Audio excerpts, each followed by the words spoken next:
Because my surname is a slave master's surname, essentially. Oh, Pryce? Yeah, Okay. it's a Scottish surname. And so I know the history of that. And I was like, okay, if I'm going to be an artist, I want to have, what would my, a liberated name. Yeah, so then that was my alias name, but essentially I don't speak Swahili. Do you know what I mean? Because now I realize that you have them all together. Yeah, and I think that's like nice, and it resembles the transition from Pryce to, and it kind of like encompasses everything you do as well. And it's like a full circle moment. Exactly, and a lot of my work is about my ancestral lineage and the history and the people that came before me. So keeping my name, whether it's a colonized name, is paying homage to what happened before, and the kind of the steps that I'm making forward and the legacy that I want to leave. So it's kind of taking ownership back. Yeah. Hi, I'm Alesha Pryce. I'm a ceramicist, artist, actress, and practitioner. And thank you for being on the show today. As I did a few episodes before, this YouTube series called Art Therapy, which is essentially about how artists use their craft to channel what's going on within, be it mental health or just to express themselves, and how it kind of helps them make sense of the world. And we've known each other for a while, and I know that from like years ago, you always was kind of like a bit, not completely lost, because you always wanted to be an actress, you was always acting, but you always kind of felt like a bit lost. You didn't really know, we had this conversation, you didn't really know what your thing was. And then you started doing like this one course, which was about art curation. No. It was about what? It was art and design course. Art and design course, and you told me more about how you started that course and how you really found yourself and what you want to do through that course. It was like a proper epiphany, like, oh my God, like I'm not lost, I'm here kind of thing. So I just wanted to talk about that really with you, and then obviously delve into like the beautiful creations that you have created over the past year or two.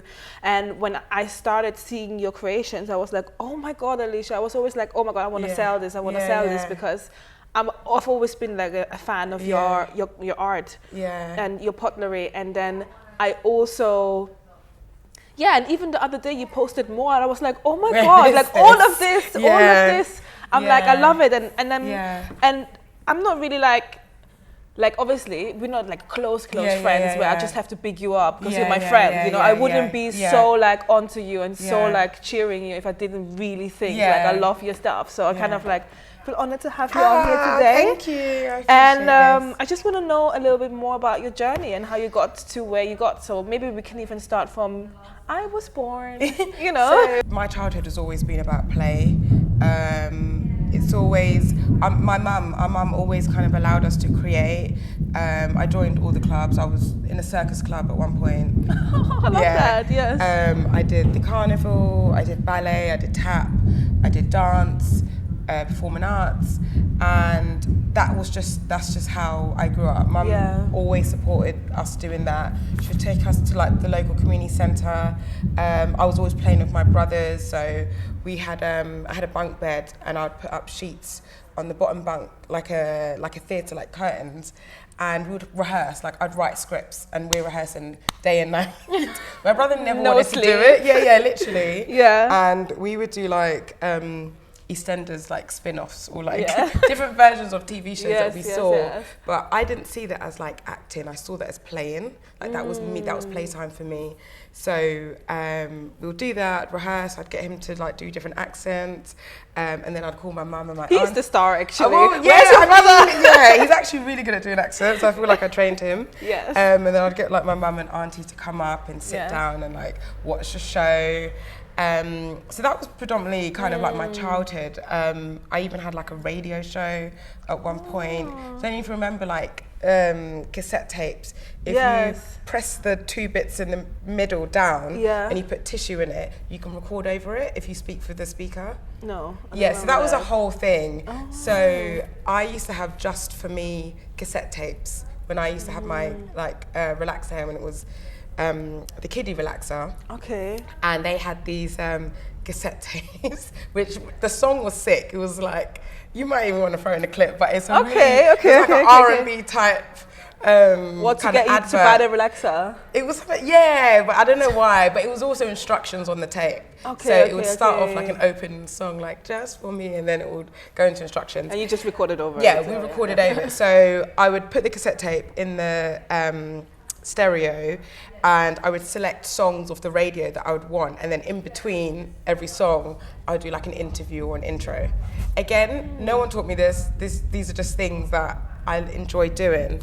So when it got to college and I wanted to choose my options, my mum was very heavy on representation. So a lot of the time we would watch shows with predominantly black people in it. So whether it's black film, black TV shows, so Trouble, Nickelodeon. Why do you think that was so important to her?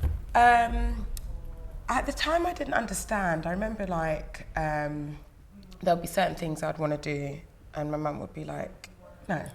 Like, for example, trends, you know, at school, like girls would have like their thongs over their trousers. Okay. Like, or like wear white socks over, like my mum was just like. What, wear white socks over what? Black tights.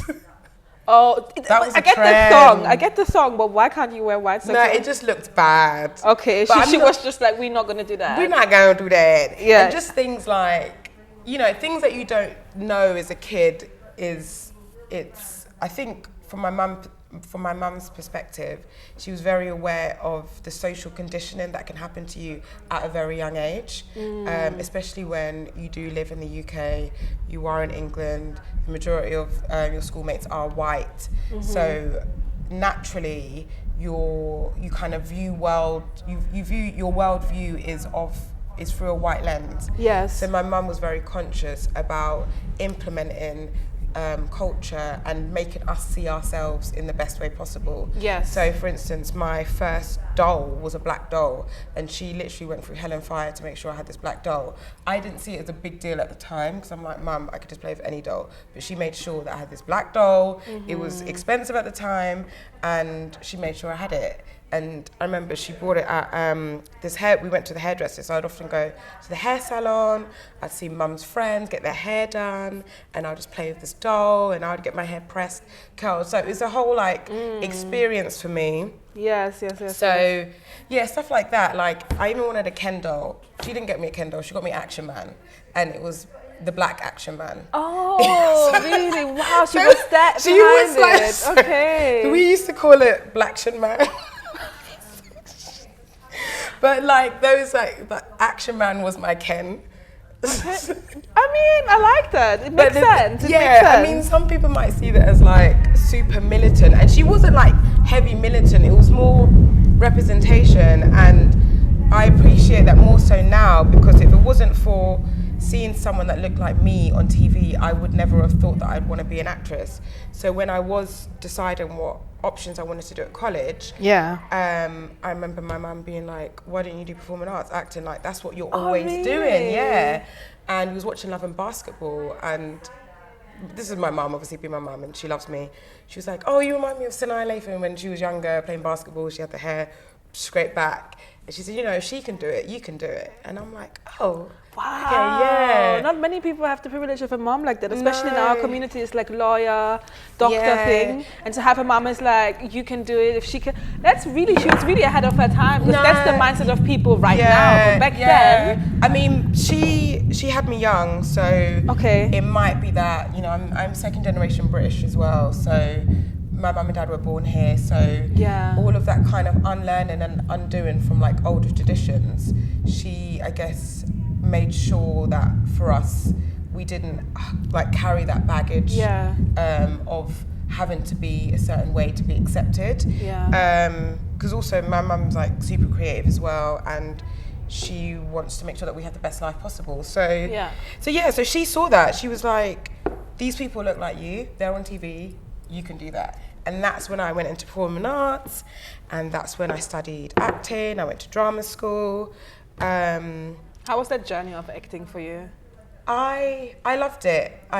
The thing for me it's, again, it all comes down to play. I love creating, I love playing different characters, I love telling stories, I love like turning up on set and like being done up and made over, and that's just always been in me. Like I've always been someone that is very interested in other people's stories, like day-to-day life. I'm talking to strangers sometimes and I just find people's lives interesting. So that part of it was great. I think I kind of started off young, and I felt like at the time, looking back, I didn't have much guidance. So it's not like I had a mentor that said, you should do it this way. And I think as a black person and as a black woman, it was slightly more difficult. So I didn't go to a full-time drama school because I couldn't afford it unless I got a scholarship. So I studied performing arts, and then I remember thinking at the time, like, how do I get into acting? So I did music videos. That was like my time on screen, or like practice in front of the camera. But then I realized I hated music videos because I'm not like a, do you know what I mean? Like that wasn't me. But you were playing like the girlfriend, the love, not so not the hoe. Exactly. So it was always those roles. And then from there, I then went on to, I met Sebastian Till through Mikel Amin's music video. And he then asked me to do the skit with A-Dot, How Not to Chat a Girl. Oh my God, I love that skit. Yeah, and that day I had a sore voice. It was terrible. So anyway, did that. That was so fun. Improv, playing, that went viral. And A-Dot, he's absolutely brilliant. Yeah, he definitely is. He could do anything. Anything and everything he says is absolutely hilarious. And again, that's Sebastian's way of kind of creating. Who is that, Sebastian? Sebastian Till. He's very much like, he's a director. Okay. So he directed a few episodes on Supercell. He's quite big. And every time we shot something, it was never like with like a strict plan. It was like, okay, these are the points that we're going to hit. This is what we're doing. We're just going to improv. Yes. And that's what I love doing. So such a creative freedom and expression. So yes. I did a lot of like improv, comedy, short sketches, parodies, which came like, I guess, second nature to me. And then it was only until it got serious and I was like, okay, how am I going to make money from this? And that's where I say that I didn't have like, if I had a mentor or someone that would be like, okay, this is a route that you need to take. So I had agents and stuff, but I just felt like, I don't know, there weren't enough protection, especially for black women. Okay. Because what do you feel like you needed to be protected from? From people that presented themselves as like, I can give you this opportunity if X, Y, Z. So that was happening a lot. So there'd be often times where someone would offer to help my career. Yeah. And then they'll be like, oh, can I take you out on a date? And then I'd be like, but that never stops, I think. Yeah, it doesn't. That one never stops. But then oh my God. What would happen is I would say no. Yeah. And then they would literally threaten to blacklist me. Yeah, they wouldn't talk to me. Not even like, okay, then you don't get the job. I will ruin you then. Literally, I got a message from someone, and in response to me saying no, they said, I'm going to blacklist you. I said, okay. But how did you say no? I said, I'm not interested. I don't fancy you. I don't want to. Wow. And did you get blacklisted? Well, I just stopped going to events that they were at and I stopped working with them. So I don't know if I actually did, but I just stopped being around that. Yeah. I just stopped. There were certain people that I was talking to that I kind of distanced myself. Even like friends that describe themselves, that kind of disguise themselves as like, you know, I can help you, and then next minute they'll be like, I fancy you. And then, but is that ever going to stop in this life? But so then I mean, as a woman, especially if you want to go somewhere. And I never want to be that person that's like, oh, she made it because she knows so-and-so. No, I did this all on my own. I mean, yeah, exactly. You want to be self-sufficient. You don't want to have to rely on that. And I get that so much. Like, I burned a bridge like that the other day, and I'm just like, hell no, like I don't care. Like I don't even like to keep it friendly after a certain threshold. I don't care. Like it's fine. Like in this life, you will find a way, but you don't have to compromise your values. But I was always kind of like, I'm quite sensitive, and two, if my boundaries are pushed, I'm very vocal. So I felt like maybe I could have handled some things differently in order to not like completely ruin my opportunities. Like maybe I could have, but I was young, do you know what I mean? I was young, I was offended, I was angry. So that stuff was happening, and then also the roles are far and few between. You know, there's a role that's made for a black woman, but they would either want someone that's like dark skin, like darker, a lot darker than me, or mixed race, because there was never like in between. To them it didn't make sense. Like, why would you want a brown skin girl in this? We want either a black girl, African name, strong African features, or we want a mixed race girl. Interesting. Yeah, so I felt like there was a lot of that, and I'm just like, what is this? This is weird. And I like different types of, you know, drama. Like I love sci-fi, I love crime, dark thriller, dark comedy. And again, a lot of the opportunities were like romance or girlfriend roles or all of that. Mama maybe. Or like, you know, street. And I'm just like, you know, there's more to us than that. So I kind of just decided to take a break. I took a step back, and that's when you was mentioning about me feeling lost, because I was just like, I'm just not, this isn't the part that I enjoy doing. What, if you was to tell me like a story that would kind of resemble like what you at the end of the day learned from, what you took away from your journey as like actively pursuing an acting career? I did a show, it was a two-hander. So it was me and another person. Yeah. That's a two-hander. And there was so many things involved in this show. There was a puppet, there was a dance scene at some point. Yeah. It was for Walthamstow Fringe Festival, which I didn't know Walthamstow had a theatre festival. And at the time, my auntie had been diagnosed with cancer. I was like highly stressed, and lines, I just weren't retaining the lines. It was so hard, and they were changing the script up until the day of the performance, and nothing was sinking in. And when we did perform, luckily there was like 2 people in the audience. My brain just froze. I forgot all the lines.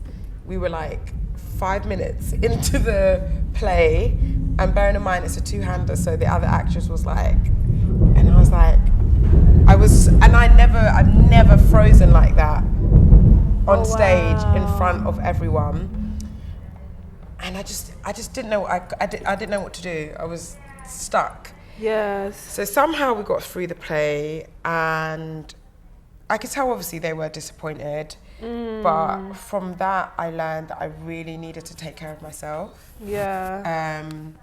And just really look after my mental health, because to do that and to always also put someone else in that position, because I wasn't taking care of myself, I then kind of messed everything else up. So that was a massive learning curve for me.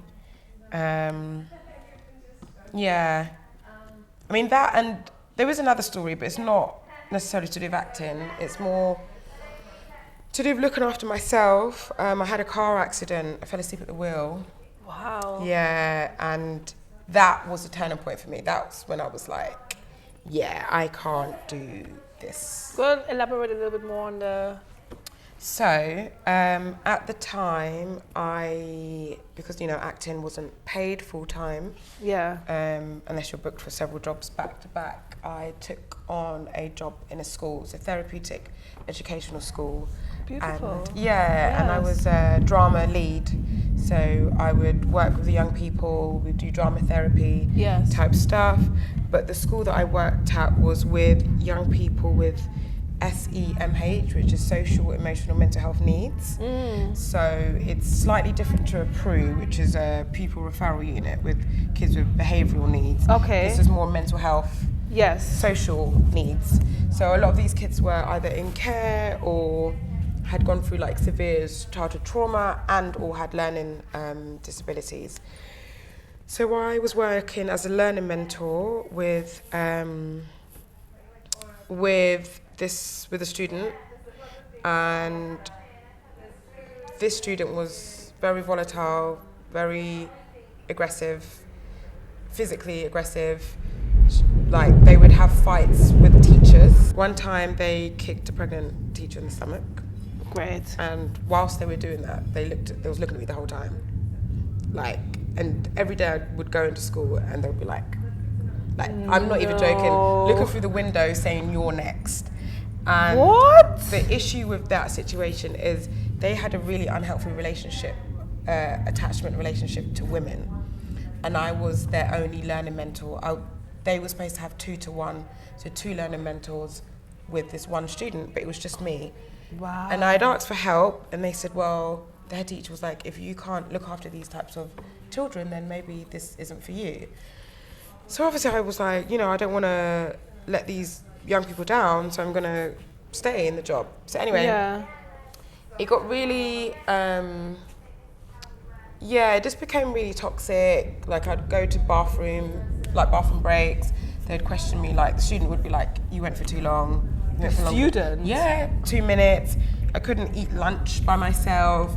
Like it just became very suffocating, very toxic. Wow. So I had that going on, and then I was in a toxic relationship, and an abusive relationship. And this person... It wasn't the person you met for my show though, please? No. Okay, oh good. my gosh, that person that I met after your show was even worse, but... Oh my God! Girl. She was on our dating show one time, and then one guy approached her from the dating show, and that guy was bad. I feel bad. No, it's not you. Do you know what it is? I just think... But he must have been cute because you did like him initially. Yeah, but his soul is ugly. Oh, so yeah, we know them ones. He's not. Yeah. He's. I don't know what's wrong with him. I want to call him the devil's spawn because he was evil, man. Really evil. No. But so I was coming home to this. Yeah, in this toxic relationship, but he suffered from severe mental health issues, so he was sectioned twice. Wow.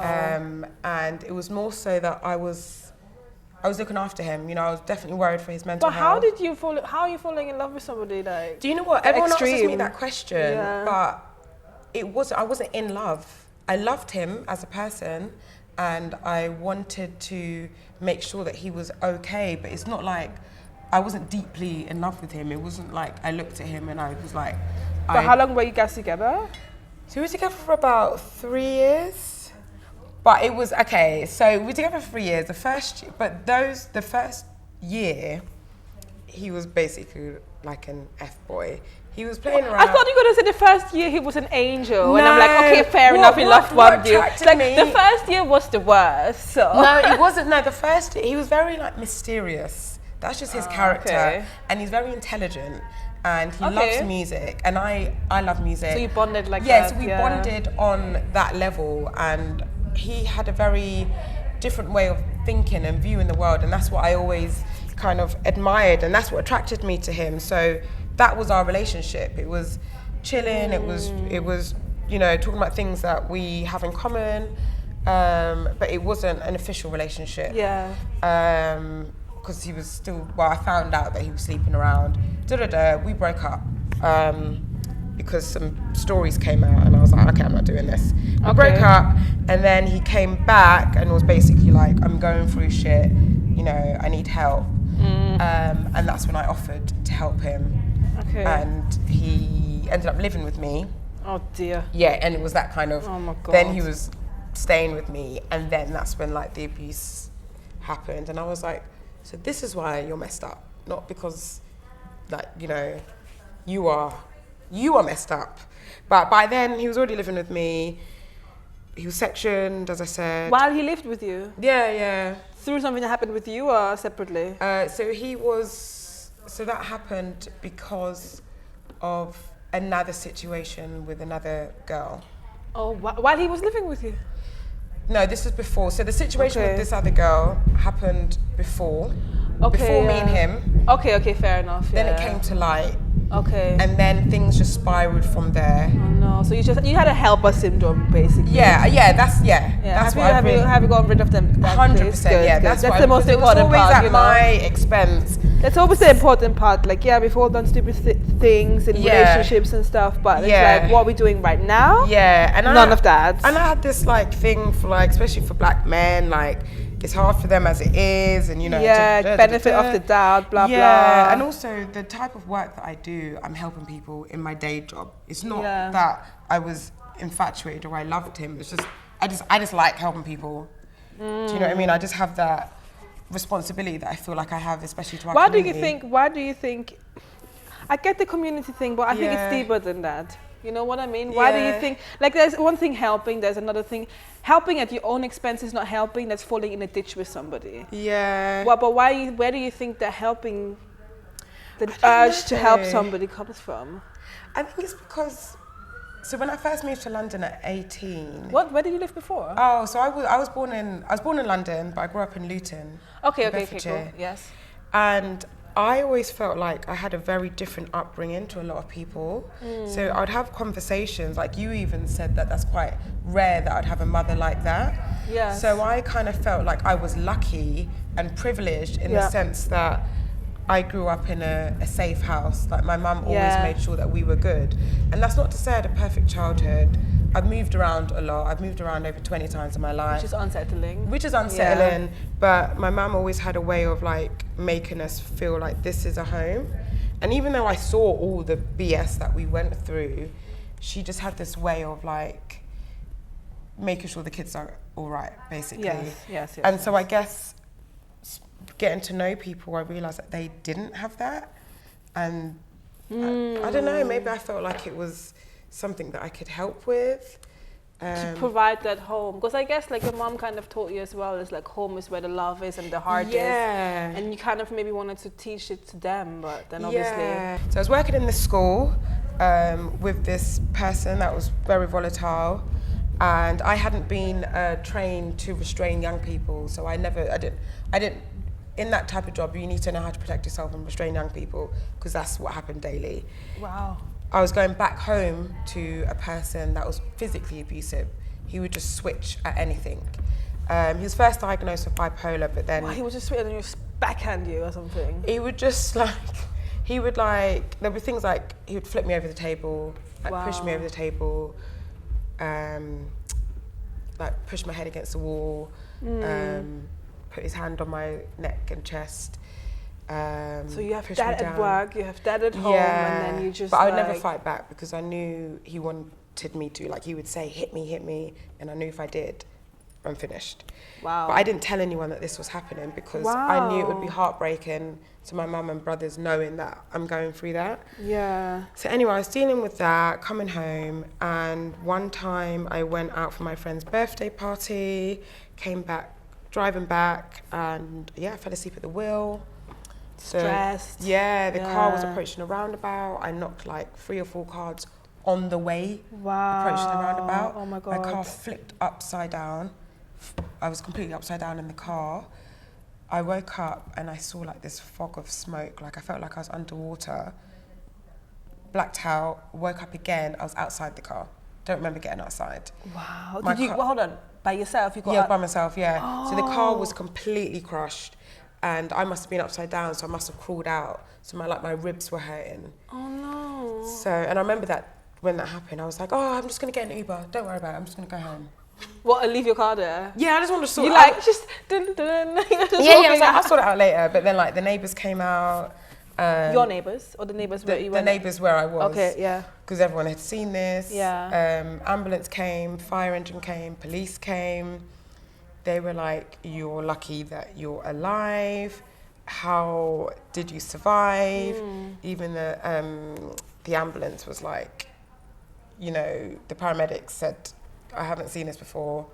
And then after that, I was just in a weird space. I was like, why the hell am I here? Why do I exist on this earth? Like, why didn't I go? Yeah. Why wasn't God ready for me to leave? And then that's when I thought, I must have a deeper purpose. I'm supposed to be doing something else. Suffered from insomnia for like 6 months. Of course. Had to have therapy, and through that therapy, I ended up kicking my ex out. Yes. Because he had pushed me over the table, and I was just like, okay, I can't do this. This was lockdown. Had to call the police on him. didn't want to, because who wants to call the police on a black man? This is just when the droid flawed. Hold on, so the New Year's, remember when we spent New Year's together? That's when we were going through all of that. What? Yeah, no one knew. No, this is crazy, Alesha. Yeah. What the fuck? Yeah. Oh, okay. So yeah, kicked him out, and then 2021 was the kind of new and improved, and that's when I did the video with you, and I was... Yeah, and remember I was talking about a toxic ex. Oh my God, and you were laughing, you're like, oh, I've been with a toxic, I'm going to put that in. I just come out of a toxic relationship. I finished that relationship like basically during quarantine, which was a blessing for me. So yeah, I'm just enjoying my single life.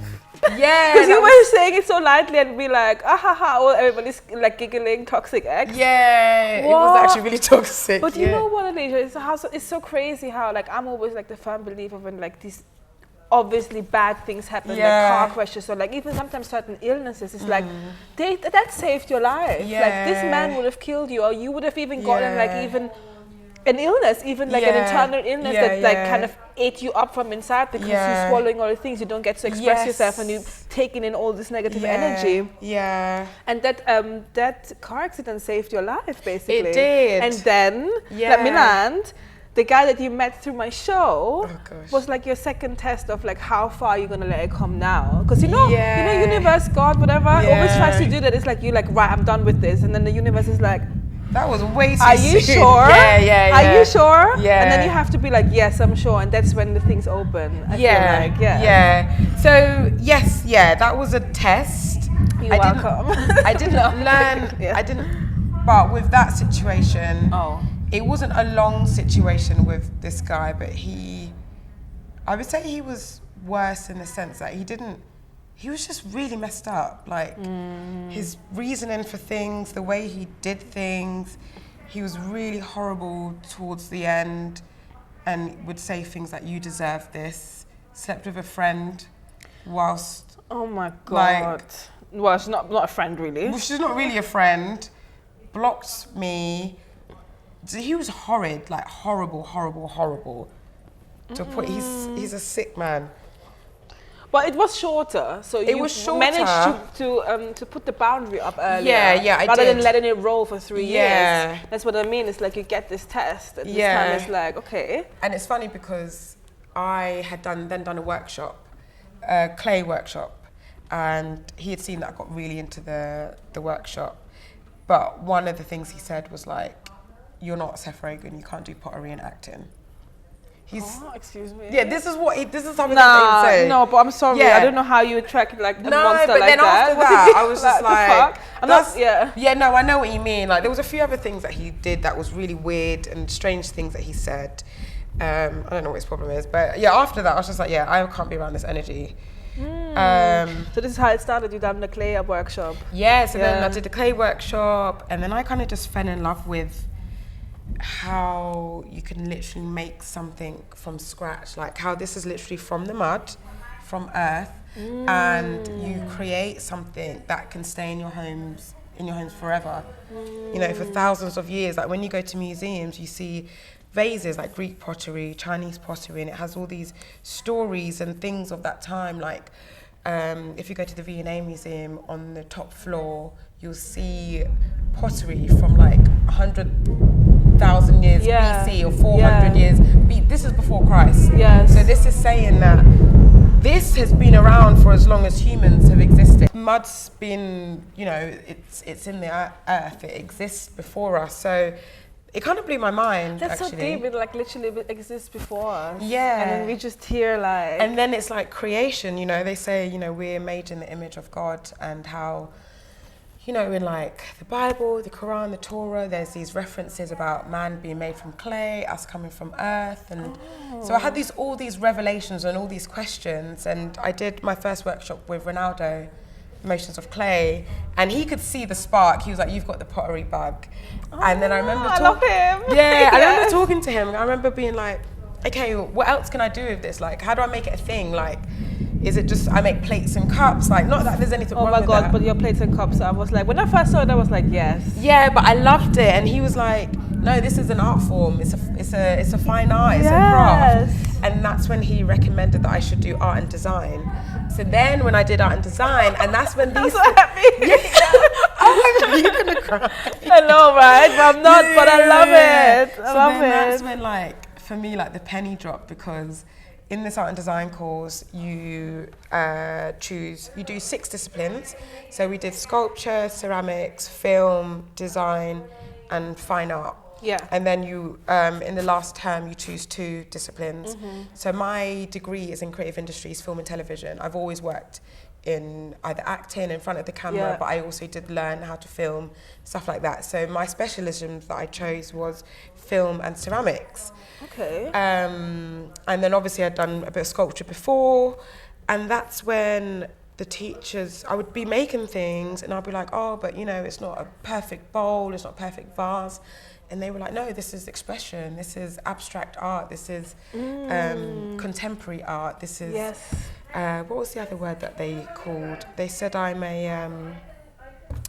what's the word? It begins with a C. They said that I am a conceptual artist. And at the time I was like, what's conceptual art? Like, I didn't understand art that much. I mean, I did it in my own time. Like, as I said, when I was a kid, I'd play. I remember I drew like this massive face. My mum kept it up in a dining room.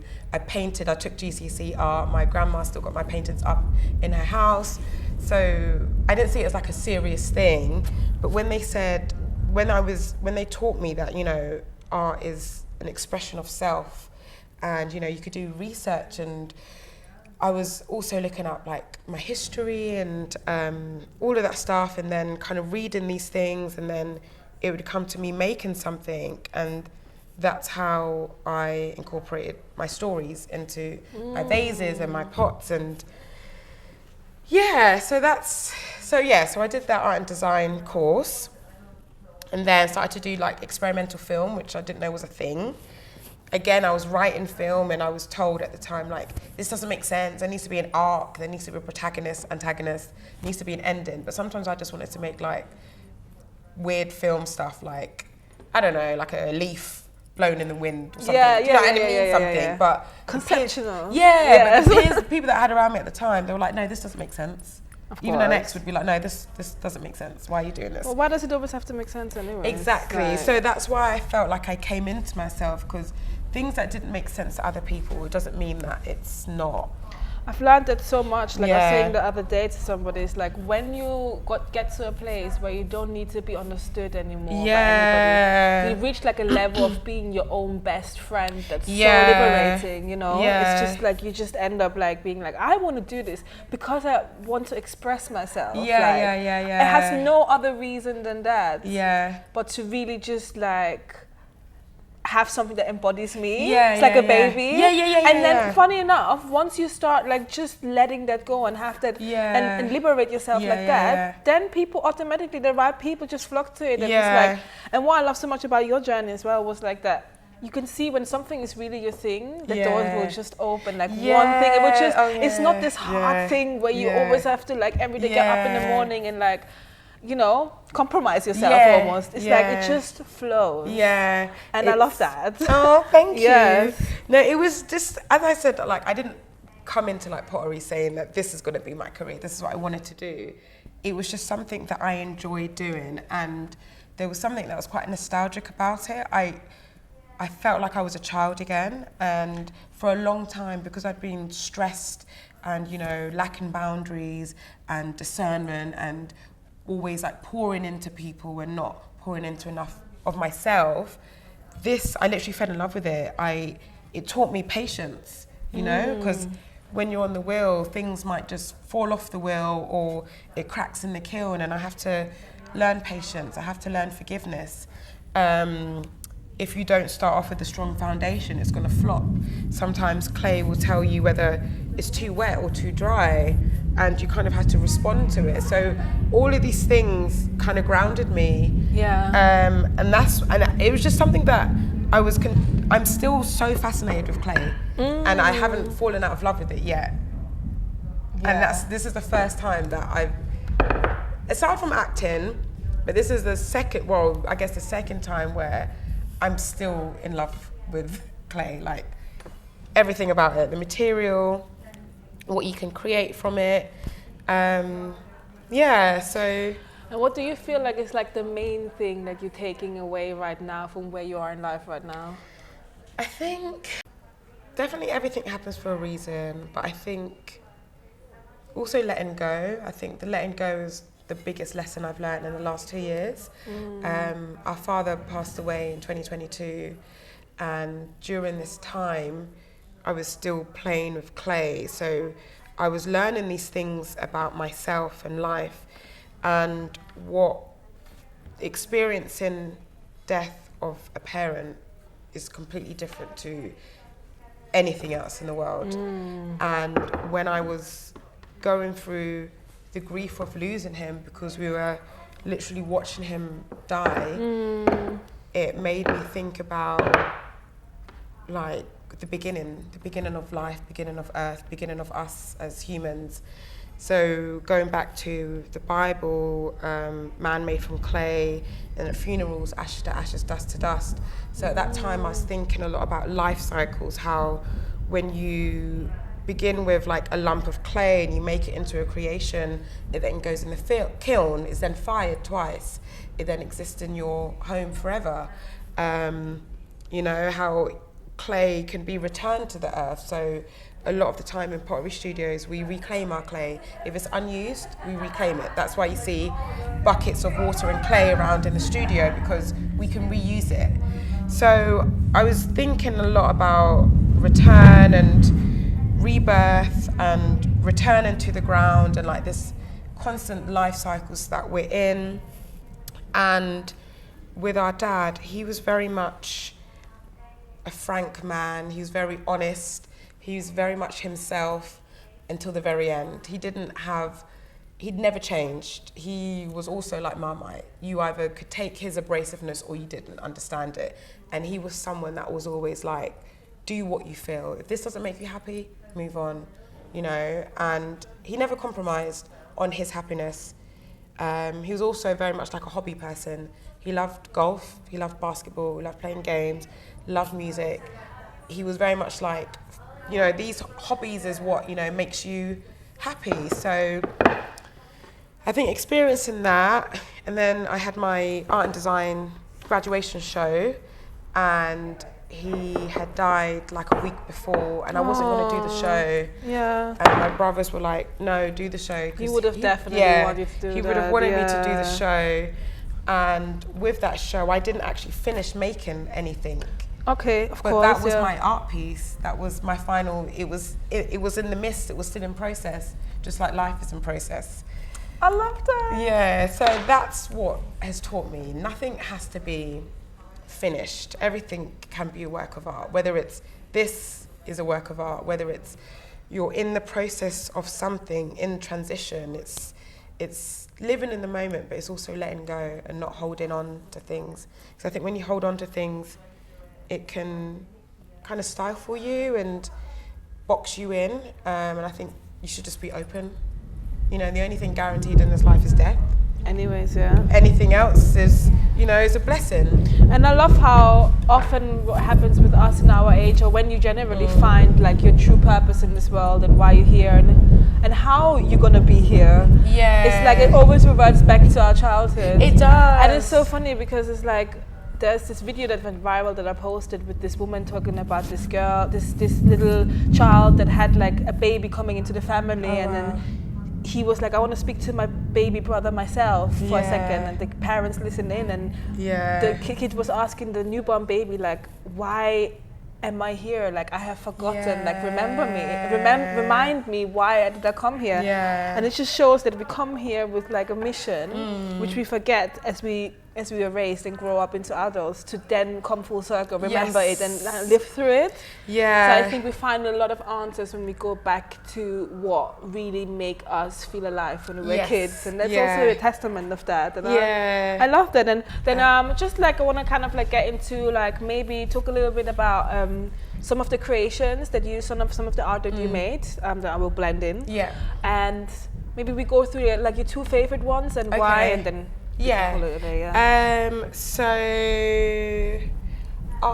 I did my art and design course in 2022, and then I got a scholarship to study in Italy, in Venice. Okay. This is so random.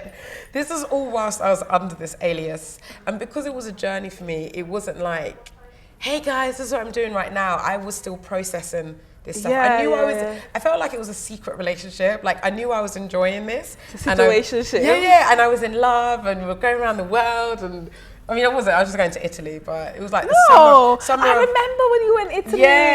But I didn't really explain to people what it was I was doing because I wasn't sure what I was doing, but I knew I was enjoying it and I knew I was having fun. So I went to Italy. And I had this concept of rebirth and life cycles and remembering. There's a philosophy about that I can't remember, but it's about like when the rebirth is essentially remembering who you were before the world messed you up. And that's what I'm now doing. I'm remembering who I was when I was playing with my brother, doing like different art type stuff, inviting my mum and auntie to see our show. That's what I feel like I'm doing now.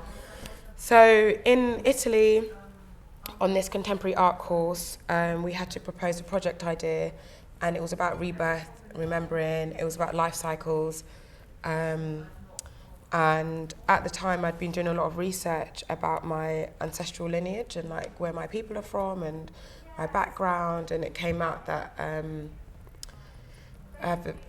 like when you look at the percentage of like my ancestral lineage, you can see that I'm literally like a product of slavery. So there's from South India to Mali, Bangladesh, Irish and Scottish in there, Nigeria, Mali, Ghanaian, Ivory Coast. Wow. That's all that. I think on my thing it said that I'm from 12 different regions. Your family, you're healing a lot of stuff. Do you know what I mean? Like, you know, you've got a lot of work to do here. Yeah. So my project idea in Italy was about that. It was about my lineage and my, you know, all of these things that I was just like, I guess, so interested, but also kind of like, what the hell? And, you know, our dad passing away at the same time. I had a lot of questions about identity and belonging, and where I come from and who I am. So the project idea was called Earth Body, and it's essentially about the human's connection to Earth and what that looks like. So from that, I then wanted to develop the idea, and I was advised that I should study art at university, but at a master's degree level. I didn't think I was ready, but I applied anyway, got in, did my master's in arts at Goldsmiths, which I've just graduated from. Congratulations. Thank you. So that was just it's one of the best decisions I've ever made in my whole life. Why? Because that solidified, and it also confirmed who I am, where I am, and what I'm supposed to do. It confirmed a lot of questions that I had about my purpose, what it was that I want to do, what it is that I'm trying to do, where it is that I'm going, and all these things before that I'd done, working with young people, constantly helping people. The master's degree essentially made all of that made sense. There was a reason why I went through that. Yeah. So my helping people is in retelling our stories, reclaiming our narratives through play, through my art. That's how I help people. That's how I tell stories now. So all of that stuff that I went through was needed and was necessary. So my helping people is in retelling our stories, reclaiming our narratives through play, through my art. That's how I help people. That's how I tell stories now. So all of that stuff that I went through was needed and was necessary. And I just, like, for instance... Tell me a story then. So the course was... No, I mean the story of one of your art creations. Oh, okay, yes. So Eve, right. So Eve is she's my best work. And you think it's you feel like that's your best work. It is, and just the response that I get from people viewing Eve. But is Eve also your personal favorite? It's my personal favorite, but it's my personal favorite through the responses that it's received. Makes sense. Yeah, yes. And on this master's degree course, a lot of the course was about how art is used as a method for teaching. Not teaching you how to do art, but teaching emotions through art. So when you look at something, what do you feel? What do you see? What is it saying? Yes. So with my background in teaching and working with young people, it's using those, they call it a pedagogical method. So it's a way of learning. So instead of saying this is good, this is bad, it's how do you feel about this? What is it saying to you? And then that conversation is then what leads to another conversation and new thoughts and new feelings. So when I created Eve, it was sparking these conversations about the female identity, the female body, the form, the presence it has. And a lot of people cried when they saw it. The other day, a woman cried and she just was like, I feel like it's a release. So seeing that response to Eve is powerful, and I'm like, okay, she means something. She's here. Tell me more about Eve then. Let's talk about Eve. So Eve derived from my interest in rebirth, beginnings, endings, and life cycles. And during my course, my master's degree, we had an optional module, and my optional module was in race, culture, and education. So I kind of went into it naively thinking, I'm a black woman, I know everything about race, but I didn't. There was still hard-hitting facts and current information that still affects women, black women today. So I learned about this term called intersectionality, which is essentially where your race and gender intersect, and how being a black person and being a woman has an effect. It's not just that you're a black person, not just that you're a black woman, not just that you're a woman, being a black woman has had an effect on us. And I've heard stories in my family, for instance, my grandma, when she gave birth to my uncle, he has cerebral palsy. The nurse didn't believe that she was ready to give birth and closed her legs as she was giving birth to my uncle, which trapped the air to his brain. So he's brain damaged, half of his brain shut down, and he has cerebral palsy. And you hear about that's this. Serious, you know? Yeah, but these things happen all the time, especially to women of colour. In healthcare, they don't believe us, they don't believe our pain. There's a statistic that nurses feel that our skin is less penetrable than white skin, which is absolutely insane. What? Yeah. Oh, like our skin is thicker? Yeah. But even if that was the case, so what does it have to do with pain? They don't see bruises as much because we're darker skinned. Okay. Stuff like that. So I was doing this so we were talking about a lot of topics and doing a lot of research, but that's that I was more drawn to, why is this happening? How is this still happening? There's the 5 times more campaign, which is about women being 5 times more likely to die in hospital than any other race. So for black women being 5 times more likely to die. Now it's 4 times more. Okay, but at least a bit of progress. Yeah, so I was looking at maternal health and how that affects us as women. So that's kind of where Eve started from. But then I didn't want it to be all doom and gloom. So as I'm researching, the maternal health care and how that affects the disparities in that and how that affects us as black women, I was also coming across these amazing stories that you hear, like the Eve gene, which is apparently it's a mythological theory that every black woman possesses the Eve gene, which is essentially means that we can give birth to any race. So it's not 100% true?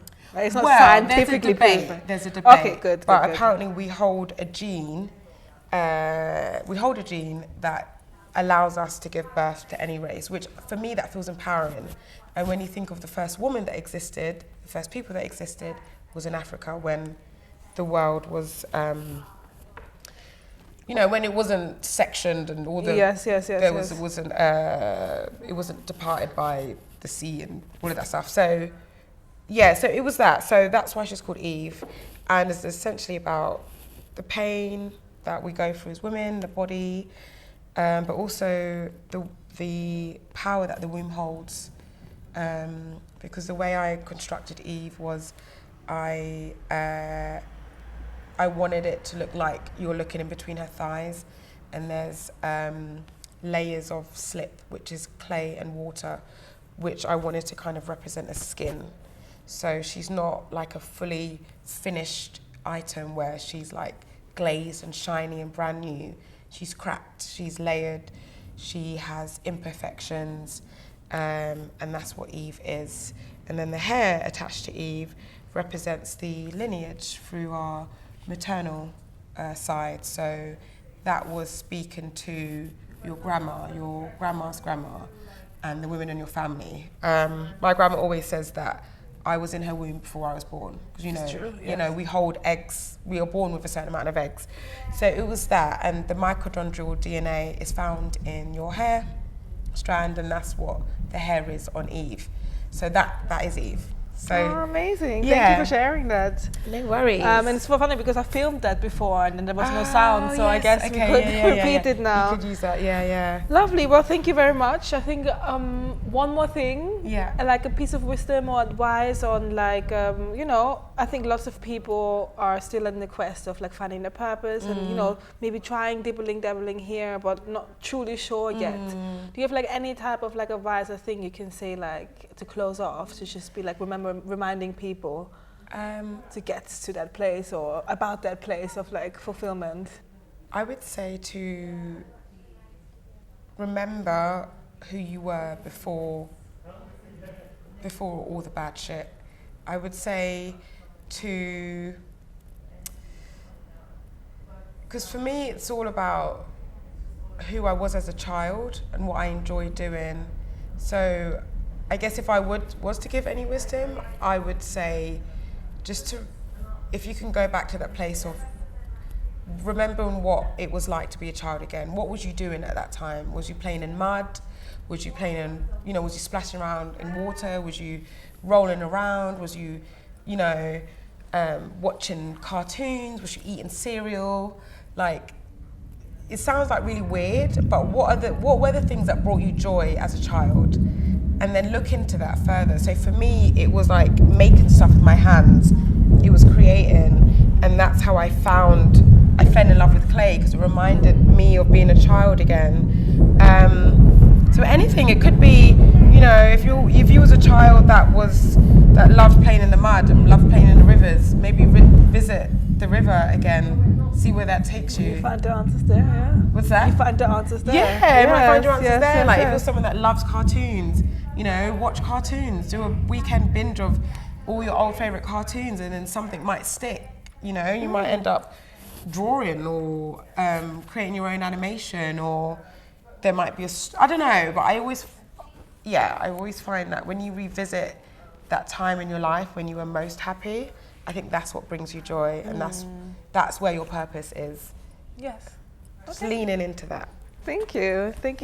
I'll blend in the episode of the dating show with you. I'll put it at the end for people to watch. And what do you think of my creation? I love it. While I was listening to you, I channeled my inner Alesha. Oh, I love it.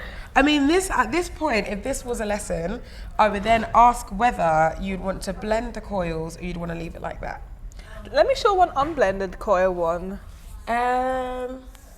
You blend coils, isn't it? Everybody blends the coils. Not really, not everybody. But I wouldn't blend the coils. No, I would leave it like that. Yeah, because again, it's all about self-expression. Yeah. And this textured could mean something to you. Yeah. The fact that it's unblended, it's not completely smooth. That's definitely me. I'm definitely rough around the edges. Yeah, I do find that when you play with clay, I call it playing with clay, things about your personality come up. Like you probably didn't realise, like, oh, okay, I'm quite rough around the edges. I don't mind a little imperfection here. I kind of like flair and creativity. I like space. You know what? I just realised for me, it's about, I did a personality test the other day. Oh, yeah. And it's talking about personality and how like, you know, I often reinvent myself. And I feel like this could be like a reinvention, like this is me, but then each year it's like I have a slightly different personality. So I really like reinvent myself. So yeah, maybe I think it's good to reinvent. Keep reinventing yourself. Always, like I'm definitely not the same person. Like, keep reinventing yourself until whatever, you know, you may never come to a point in your life where I'm like, this is me. Just it's never, it doesn't it's finish. never ending. Yeah, just keep going. Yes. Just keep, yeah. All right then. Thanks so much.